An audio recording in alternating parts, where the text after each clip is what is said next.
Hello everyone. आप सब कैसे हैं? मैं उम्मीद करता हूं कि बहुत अच्छे होंगे और अपनी पढ़ाई को बहुत अच्छे से कर रहे होंगे। मैं Akash Kumar Bhadana ICT virtual classroom में आपका बहुत बहुत स्वागत करता हूं मेरे प्यारे बच्चों। जैसे आपको पता है, बेसिकली हमारी 11वीं क्लास है और हम लोग 11वीं क्लास में हम लोग देख रहे हैं इकोनॉमिक्स, भारतीय अर्थव्यवस्था। और उसी में हमारा सेकेंड आज जो आपका चैप्टर प्रारंभ होगा। सेकेंड चैप्टर के बाद हम लोग देखेंगे भारतीय अर्थव्यवस्था 1950 से 1990। तो आज का चैप्टर में क्या है, ध्यान दें, 1950 से 1990। तो पहले हमने जो पढ़ा था, ध्यान दीजिए, 1947 से पहले की स्थिति को पढ़ा था। आज हम पढ़ रहे हैं 1950 से लेकर 1990 के बीच में जो भारतीय अर्थव्यवस्था है उसकी क्या स्थिति है। ठीक, इसको हम लोग आपका देखेंगे। ठीक, तो 1947 में और आज हम 1950 और 1990 के बीच में। अच्छा, ध्यान दीजिए, है क्या इस मेन टॉपिक में जो हम लोग फोकस करेंगे। भारत की पंचवर्षीय योजनाओं को लक्ष्य क्यों जानेंगे कि बेसिकली 5 ईयर प्लानिंग क्या थी। 1950 से लेकर 1990 तक क्षेत्रों में, कृषि जैसे क्षेत्र में, उद्योग में अपनाई गई नीतियां, एक नियमित अर्थव्यवस्था के गुण और सीमाओं की विवेचना करेंगे। क्या उनकी स्थिति है, क्या उनकी विवेचना है, क्या उनकी चीजें हैं, उनको बेसिकली हम लोग इसके अंतर्गत ही आपका पढ़ेंगे। चलिए तो शुरू करते हैं इसमें। और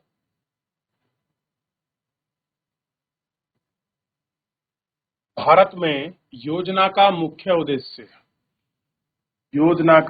उद्देश्य विकास की एक ऐसी प्रक्रिया प्रारंभ करना है जो रहन सहन के स्तर को ऊंचा उठा सकें, लोगों के लिए समृद्ध और आपका वैदिकपूर्ण जीवन के नए अवसर उपलब्ध कराए, जिसे हम कहते हैं प्रथम पंचवर्षीय योजना। क्या कहते हैं? प्रथम पंचवर्षीय योजना। ठीक है, पहला देखिए, परिचय 15 अगस्त 1947 के दिन भारत में स्वतंत्रता का एक नया उद्भव उदित हुआ। अंततः 200 वर्ष के ब्रिटिश शासन के बाद, ध्यान दीजिए, जब हमारा देश आजाद हो गया इस दिन, अब हम क्या हुए, 200 वर्ष तक हमने जो ब्रिटिश शासन के अधीन जो हमने चीजें देखी थी, अब हम क्या बन गए, अपने भाग्य विधाता। भाग्य विधाता का मतलब है अपनी किस्मत को खुद लिखने वाले को हम बोलते हैं भाग्य विधाता। तो हम क्या बन गए, भाग्य विधाता बन गए, क्योंकि अब हम अपने हिसाब से अपने नियमों को, अपने कानूनों को, अपनी चीजों को अपने अनुसार कर सकते थे। कब मौका मिला? 15 अगस्त 1947 के को। ठीक है, अब राष्ट्र के नव निर्माण का कार्य हमारे अपने हाथों में था। स्वतंत्र भारत के नेताओं को अन्य बातों के साथ साथ ही यह तय करना था कि हमारे देश में कौन सी आर्थिक प्रणाली सबसे उपयुक्त रहेगी, जो केवल कुछ लोगों के लिए नहीं बल्कि सार्वजनिक कल्याण के लिए कार्य करेगी। विभिन्न प्रकार की आर्थिक प्रणालियां हो सकती हैं, पर जवाहरलाल नेहरू का समाजवाद का प्रतिमान सबसे अच्छा लगता है। कह रहे इनमें सबसे, देखिए, सब प्रणालियां बढ़िया हैं, लेकिन जवाहरलाल नेहरू का जो आपका समाजवाद था, ये प्रतिमान हमें सबसे अच्छा लगता है, सोशलिज्म। किंतु वे भी भूतपूर्व सोवियत संघ की उस नीति के पक्षधर नहीं थे जिसमें उत्पादन के सभी स्तर, चाहे खेत हो या कारखाने, सरकार के स्वामित्व के अंतर्गत आते हैं। कह रहे भले ही वो समाजवाद को मानते थे कि सब लोगों में संसाधन इक्वल आपका डिस्ट्रीब्यूशन होना चाहिए, देखिए वो रसिया की एक चीज से स्वामित्व नहीं थे। जितनी खेती होगी, जितने कारखाने होंगे, सब गवर्नमेंट के होंगे। यानी कि समाजवाद के अंदर निजी संपत्ति का किसी प्रकार का कोई उल्लेख आपका नहीं था।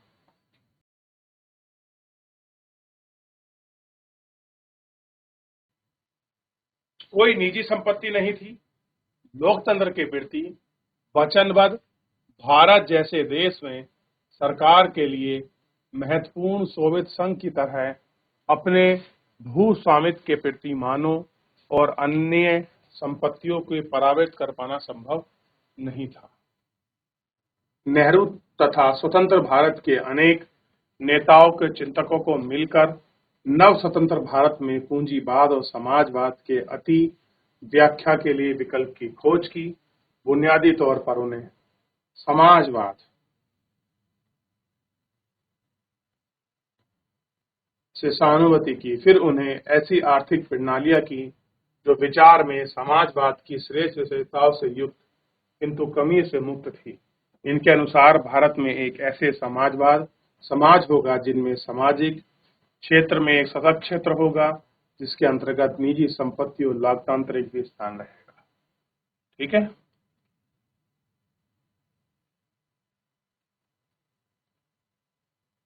अब इसमें एक्सप्लेन किया गया है कि आर्थिक प्रणालियां क्या थी, थोड़ा सा देख लेंगे तो समाजवाद और अच्छे से क्लियर हो जाएगा। देश के किन वस्तु और सेवाओं में उत्पादन किया जाए।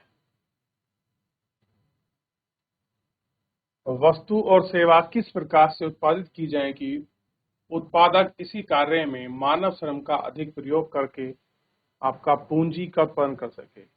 उत्पादित वस्तु और सेवा का विभिन्न व्यक्तियों के बीच जिस प्रकार वितरण किया जाना चाहिए, इन सभी प्रश्नों में उत्तर मांगे तो बाजार की शक्ति पर महत्वपूर्ण निर्भरता है। बाजार अर्थव्यवस्था में, जिसे पूंजीवादी अर्थव्यवस्था भी कहते हैं, उन्हें उपभोक्ता को वस्तु का उत्पादन है।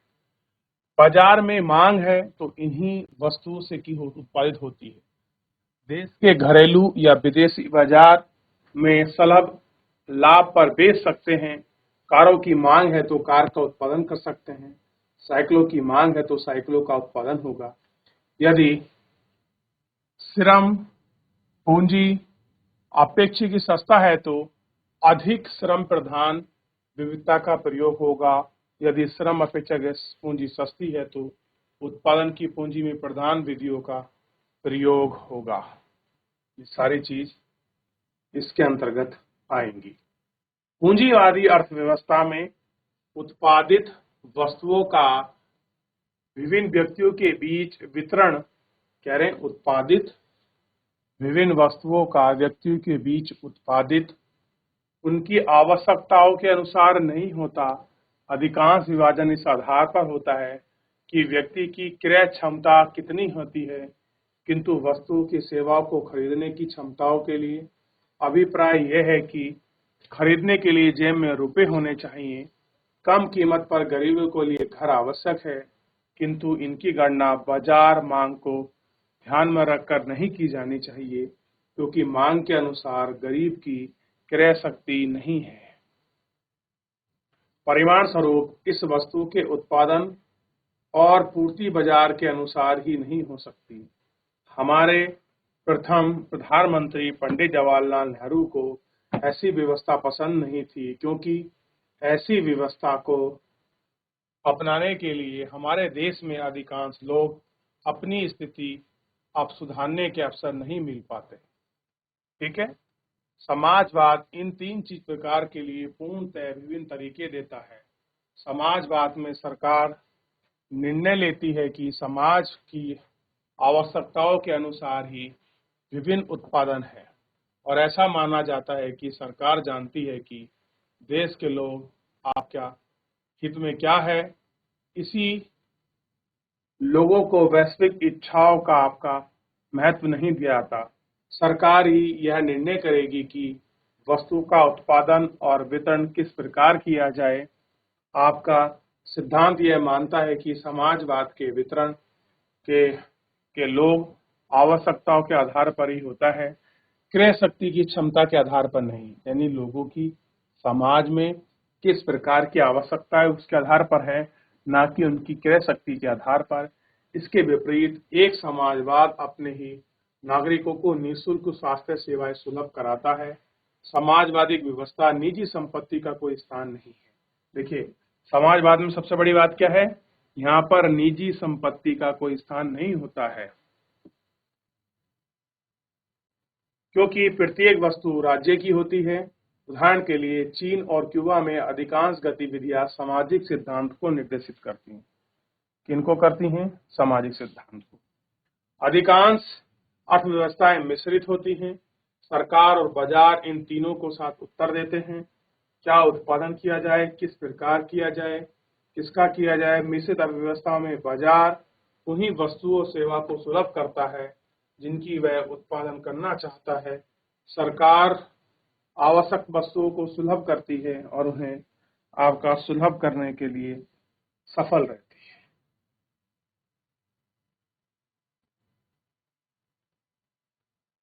ठीक, अब हम आगे बढ़ेंगे।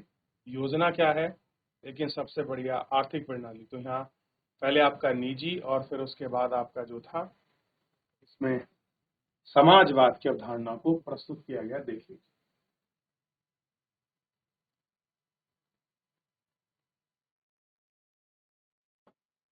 चलो अब हम बात करते हैं योजना की। योजना क्या है, प्लानिंग क्या है। योजना इसकी व्याख्या करती है कि किसी देश के संसाधनों का प्रयोग किस प्रकार किया जाना चाहिए।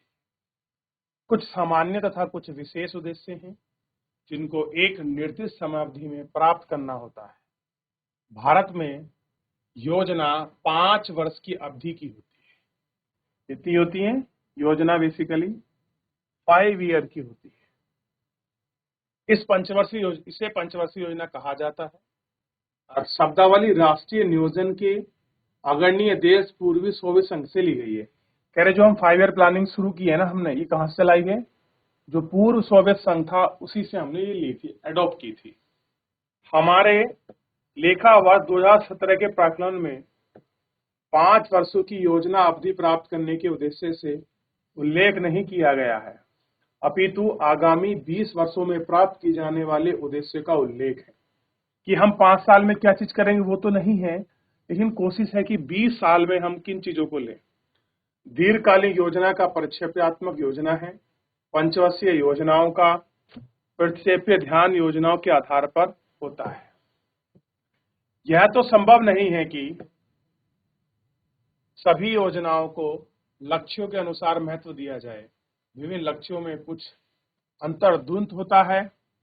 उदाहरण के लिए यदि प्रौद्योगिकी श्रम की आवश्यकता कम रहती है, आधुनिक प्रौद्योगिकी के शुरू होने के लक्ष्य तथा रोजगार के साथ लक्ष्य में आपका विरोध होता जाता है, आयोजक को इस प्रकार का विरोध का संतुलन करना पड़ता है और सहज नहीं भारत की योजनाओं को अलग अलग लक्ष्यों पर बल दिया जाता है। क्या कहते हैं? अलग अलग लक्ष्यों पर आपका बल हम देते हैं।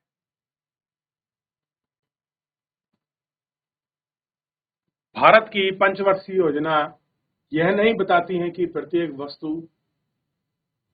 और सेवा में कितना उत्पादन किया जाएगा। ना ही यह संभव है कि आवश्यकता सोवियत संघ पूर्व में यह कार्य का प्रयास किया गया कि पूर्व तरह से विफल रहती है तो उसमें क्या अतः इन्हें पर्याप्त है। तो योजना उन क्षेत्रों के विषय में स्पष्ट लक्ष्य निर्धारित करते हैं जिनके महत्व भूमिका है, जैसे विद्युत उत्पादन, सिंचाई आदि। शेष बाजार पर दिया जाना अधिकांश श्रेय है। ठीक, तो ये था योजनाओं का बेसिकली आपका इसमें लक्ष्य है। ठीक, तो योजनाओं के लक्ष्य के पढ़ने के बाद अब नेहरू की नीति को आगे बढ़ाते हैं। अब आपको योजनाओं को समझ आया होगा और आपका पूंजीवादी और निजी को आपको समझ आया होगा। नेहरू तथा स्वतंत्र भारत के अनेक अन्य नेताओं और चिंतकों ने मिलकर नव स्वतंत्रता के लिए भारत में पूंजीवाद और समाजवाद के अतिवाद की व्याख्या के लिए किसी विकल्प की खोज के लिए बुनियादी तौर पर उन्हें समाजवाद से सहानुभूति थी। अरे तो हो गया बच्चों, सॉरी, क्षमा चाहूंगा, ऊपर चले गए। अब हमें यहां से पढ़ना था। ठीक है, कि औद्योगिक नीति प्रस्तावित। ध्यान दीजिए, भारत की पहली औद्योगिक नीति 1948, भारतीय विधानसभा नीति के नीति निर्देशक भी यह दृष्टिकोण है कि वर्ष 1950 में प्रधानमंत्री की अध्यक्षता में योजना आयोग की स्थापना की गई। कब बनाया हमने? 1950 में योजना आयोग यानी कि प्लानिंग कमीशन को दिया। इस प्रकार की योजनाओं के लिए एक आपका युग तक आपका सूत्रपात किया गया। इस प्रकार से हम चीजों को चलाएंगे।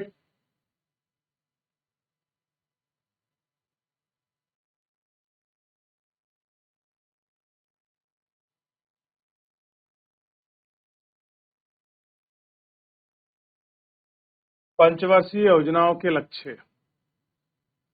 किसी योजना के स्पष्ट निर्दिष्ट लक्ष्यों के चाहिए कि पंचवर्षीय योजनाओं का लक्ष्य समृद्धि, आधुनिकीकरण, आत्मनिर्भरता और समानता, ये सारी चीजों पर डिपेंड है।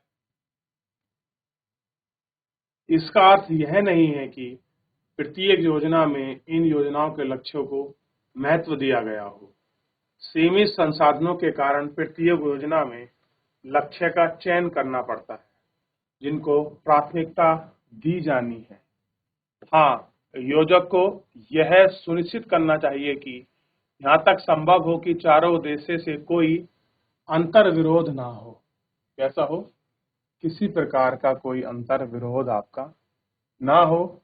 योजना के इन लक्ष्यों के विषय में विस्तार से किया जाना चाहिए।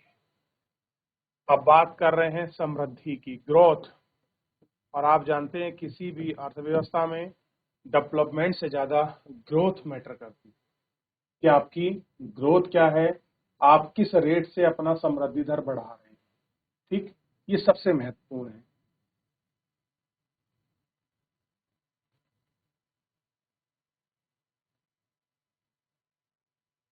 इसका अर्थ है कि देश में वस्तु और सेवाओं का उत्पादन क्षमता में वृद्धि।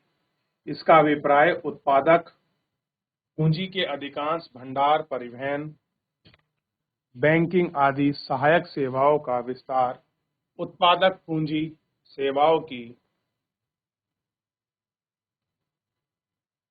क्षमता में वृद्धि से है। अर्थशास्त्र की भाषा में आर्थिक समृद्धि का प्रमाणिक सूचक सकल घरेलू उत्पाद यानी कि जीडीपी में निरंतर वृद्धि है। ठीक है, जीडीपी में एक वर्ष की अवधि में देश में हुए सभी अंतिम वस्तु और सेवाओं का उत्पादन बाजार का मूल्य है। अब आपने ये अवधारणा कक्षा 10 में भी पढ़ी है कि जीडीपी को एक केक मान लिया जाए तो समृद्धि दर का अर्थ है इसके आकार में वृद्धि। तो ये कितना अच्छे समझा कि अगर हम जीडीपी को केक मान लें और इस केक में अगर हम कहें समृद्धि का मतलब अगर उसका आकार बढ़ जाता है तो हम क्या कह रहे हैं, किसकी समृद्धि?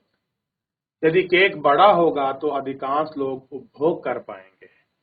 ऐसा होगा, उपभोग कर पाएंगे। यदि भारतीय जनता को अधिकांश समृद्धि और विविधतापूर्ण जीवन यापन करना है तो के अनुसार वस्तु और सेवा का उत्पादन अधिक करने की आवश्यकता है। देश का सकल घरेलू उत्पाद देश की अर्थव्यवस्थाओं के विभिन्न क्षेत्रों से प्राप्त होता है। ये क्षेत्र हैं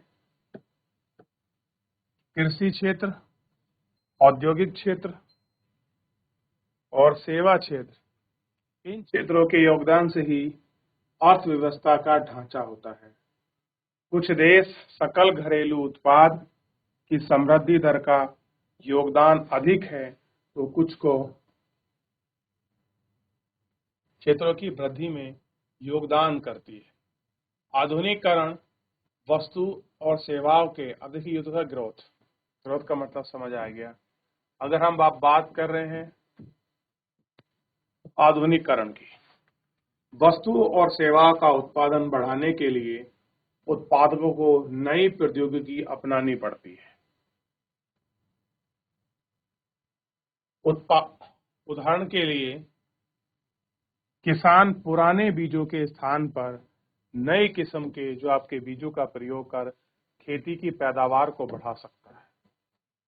उसी प्रकार फैक्ट्री में बनाई गई एक मशीन का प्रयोग करके उत्पादन को बढ़ा सकती है, नई प्रौद्योगिकी को अपना सकती है और आधुनिकीकरण है। यानी कि जब हम किसी नई तकनीकी को अपनाते हैं किसी नई मशीनरी के सिस्टम में, फैक्ट्री में उसका प्रयोग करते हैं, तो हम कहते हैं कि भैया हम मॉडर्नाइज हो रहे हैं, हम आधुनिक हो रहे हैं, हम नई नई चीज़ों टेक्नोलॉजी के माध्यम से हम चीज़ों को आपका कर रहे हैं।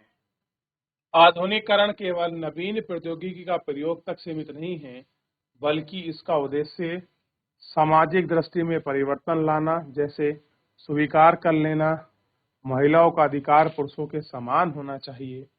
परंपरागत समाज में नारी का कार्य क्षेत्र घर की सीमाओं तक सीमा मान लिया जाता है। आधुनिक समाज में नारी के प्रतिभाग घर, बैंकों, कारखानों, विद्यालय आदि का प्रयोग किया जाता है और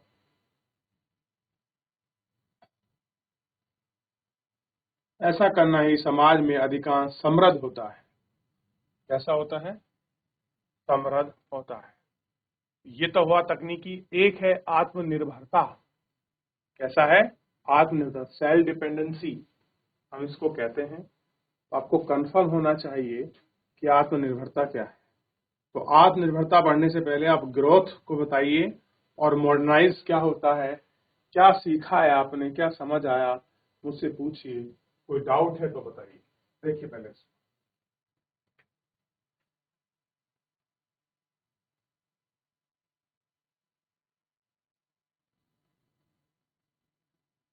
चलिए देख लें। तो फिलहाल हम इतना ही देखते हैं। तो कल बेटा इस पे हम इसकी जो ग्रोथ है और सॉरी सेल्फ डिपेंडेंसी और इक्वलिटी पर हम लोग बात करें। तो फिलहाल आज के लिए इतना ही। मिलते हैं नेक्स्ट लेक्चर में। तब तक अपना ध्यान रखिए, स्वस्थ रहिए, अपनी पढ़ाई को बहुत अच्छे से करते रहिए। मुझे जुड़ने के लिए आपका बहुत बहुत